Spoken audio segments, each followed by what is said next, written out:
গাড়িটা শেষ হয়ে গেছে, বিশ্বাস করেন এত মন খারাপ হয়েছে আপনাদের ভাইয়ার এবং আমারও। আমিও দেখেছিলাম খাবারটা কেমন হতে পারে, দ্যাটস ওয়াই আমাদের দুজনের মনটা অনেক বেশি খারাপ। আর স্পেশালি বসার স্পেসটা আমার কাছে অত ভালো লাগে নাই।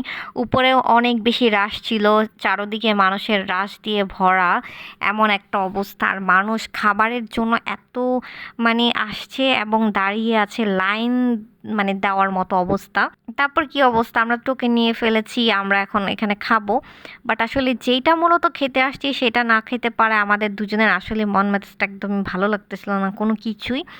তারপর হচ্ছে আমরা খাবার অর্ডার করি। খাবার অর্ডারটা কি কি করেছিলাম সেটা আপনাদের সাথে শেয়ার করব, আর কি খাবার টেস্ট করেছি সেটাও শেয়ার করব।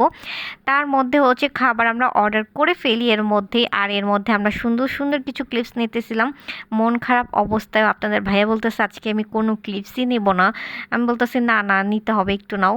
তারপর হচ্ছে আমি আর ওই কিছু ক্লিপস নিলাম, তারপর আমি সিঙ্গেল ক্লিপস নিলাম। এমন একটা অবস্থা, ক্লিপস নিলে পিছনে মানুষ চলে আসে এরকম একটা অবস্থা। মানে আমাদের ক্লিপসের মধ্যে স্ক্রিনের মধ্যে অন্য মানুষও চলে আসে, মানে এত পরিমাণে রাশের একটা লিমিট থাকে।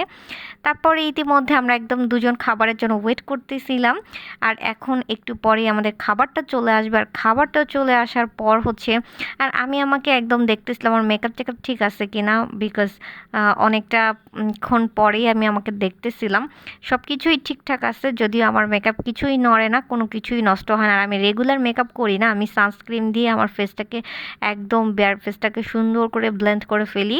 আর তার সামনে ছিল সুন্দর করে একটু কার্ল করে নিয়েছিলাম।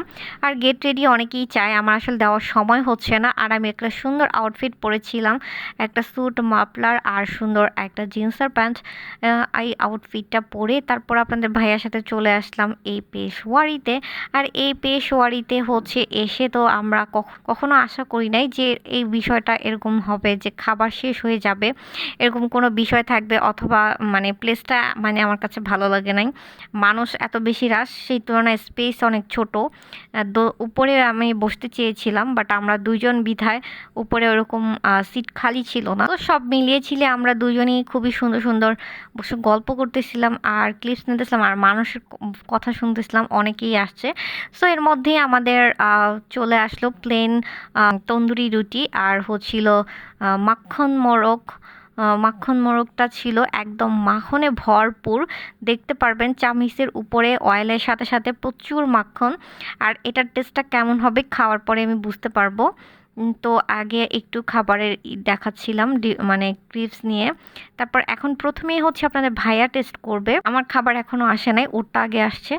সো ও হচ্ছে এখন মাখন মোরগটা শেয়ার করবে আর খাবে, আর তারপরে ডিটেলসটা শেয়ার করবে। যদিও মন খারাপ, আমরা নেহারি টেস্ট করতে চেয়েছিলাম, নেহারি যেটা টেস্ট করতে চেয়েছিলাম ওইটা ছিল না, দ্যাটস ওয়াই আমরা নেহারি আর অর্ডার করি নাই। আর তার পাশাপাশি ছিল লাচ্ছি, আর এইটা ছিল কি মালাই লাচ্ছি। এত টেস্ট মালাই লাচ্ছি, সব কিছু রিভিউ শেয়ার করব, ওয়েট করতে হবে ফুল ভিডিও দেখার জন্য। সো প্রথমে আপনাদের ভাইয়া দেখেন অনেক বেশি মশলার এত মাখন একটা টেক্সচার্স আর জুসি একটা পার্ট ছিল, যেটা খাওয়ার পরে এত বেশি টেস্ট, জাস্ট ইয়ামি একটা। নামটা যেমন মাখন মোরগ, টেস্টটাও ঠিক মাখন মোরগের মতো, একদম মাখন একটা পার্ট, অনেক টেস্টি। আর এবং টেস্টি মানে বলে বোঝাতে পারবো না, যারা খান নাই এখনও তারা খেয়ে নিতে পারেন এই পেশোয়ারির এই মাখন মোরগটা, এবং ওদের প্রত্যেকটা আইটেম অনেক বেশি টেস্ট। আই থিঙ্ক এর জন্য অনেক বেশি রাশ থাকে মানুষের, এটাই ভাবলাম। বাট আমাদের অনেক দিন যাবৎ প্ল্যান ছিল, দ্যাটস ওয়াই আমরা ফাইনালি চলে এসে টেস্ট করলাম। বাট নেহারিটা টেস্ট করতে পারি না, ওইটাও একটা নেহারি মাখন টাইপ ছিল, দ্যাটস ওয়াই ওইটা একটু ডিফারেন্স লেগেছে বিধায় ওই মানে ওই খাবারটাই মূলত আবার টেস্ট করার জন্য এসেছিলাম। সো আমাদের মানে খাওয়া হয় নাই, সো অন্য সময় আবার টেস্ট করতে পারি।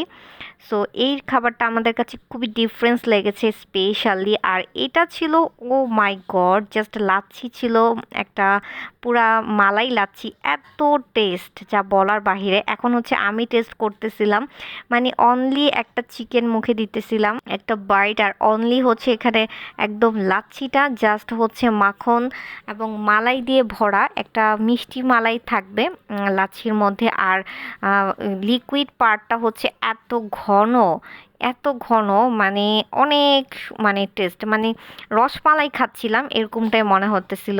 একদম একটা একটা মালাই থাকে, বাট টেস্টটা অনেকটাই মানে ডিফারেন্স, মানে এটা আসলে বলে বোঝানো যাবে না। আমার কাছে লাচ্ছিটা অনেক বেশি ভালো লেগেছে, স্পেশালি মাখন পোড়কটার থেকে। সো প্রত্যেকটা খাবারই অনেক বেশি টেস্ট। নেহারিটা টেস্ট করতে পারিনি, আই এম সো স্যাড। তারপর হচ্ছে গিয়ে আমাদের কাছে স্পেশালি মানে লাচ্ছিটা যে এত ডিফারেন্স, মানে একদম ঘন, টোটালি একটা মালাই একদম একটা পার্ট। আর এটা আমি খালি প্রথমেই টেস্ট করেছি, দেখতে এত বেশি ইয়াম্মি লাগতেছিল, তার জন্য আমি চিকেনটা খালি আগে ফার্স্টে টেস্ট করেছিলাম। আমার কাছে অনেক বেশি টেস্ট লেগেছে। আর সব মিলিয়ে সব কিছু আমার কাছে ভালো লেগেছে, বাট স্পেসটা আর একটু বড় হলে ভালো হতো, যেহেতু খাবার অনেক বেশি টেস্ট এবং মানুষের অনেক বেশি রাগ। আমি তো লাচ্ছিটা খাচ্ছিলাম আর ফিল করতেছিলাম, আমার মুখে যেন লাচ্ছিটা এখনও ফিল করি, আমি ভয়েস দিতেছিলাম। আর মানে অনেক মানে মজা লেগেছে আমার কাছে, এত ডিফারেন্স লেগেছে।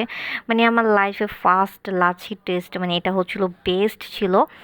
আর হচ্ছে এখন মোরগটা তো একদমই মাখনে ভরপুর, টেস্টটাও একদম মাখন দিয়ে ভরপুর। সো আমরা নেহারিটা নর্মালটা টেস্ট করিনি। আপনারা যদি কেউ খেতে যান অবশ্যই বিকালের দিকে ওখানে চলে আসবেন, বিকজ আমরা কখনো ভাবি নাই সন্ধ্যা 7টা 8টার দিকে খাবার শেষ হয়ে যাবে স্পেশাল খাবারটা, কারণ অনেকেই দূর দূরান্ত থেকে আসে, স্পেশালি আমরাই অনেক দূরে থেকে গিয়েছি খাবারটা টেস্ট করার জন্য, যে সন্ধ্যায় শেষ হয়ে গিয়েছে। যারা এই মজাদার খাবারটা পেশোয়ারিতে টেস্ট করতে চান অবশ্যই বিকালের মধ্যে থাকবেন। আর তারপরে আমরা একটা মামার দোকান থেকে চা টেস্ট করলাম, ওখানে 50-60টার মতো আইটেম থাকে, হচ্ছে 4 আইটেম। সো আমরা নর্মালি আপনাদের ভাইয়া এখান থেকে চা টেস্ট করেছিল, আমরা জলপাইয়ের চা খেয়েছি, আর আরেকটা কি আর একটা ছিল মশলা চা। সো চাগুলো আমার কাছে খুবই ভালো লেগেছে, প্রাইস তুলনায় 20 টাকা 25 টাকা সামথিং এরকম হবে, প্রত্যেকটা চার প্রাইস আলাদা।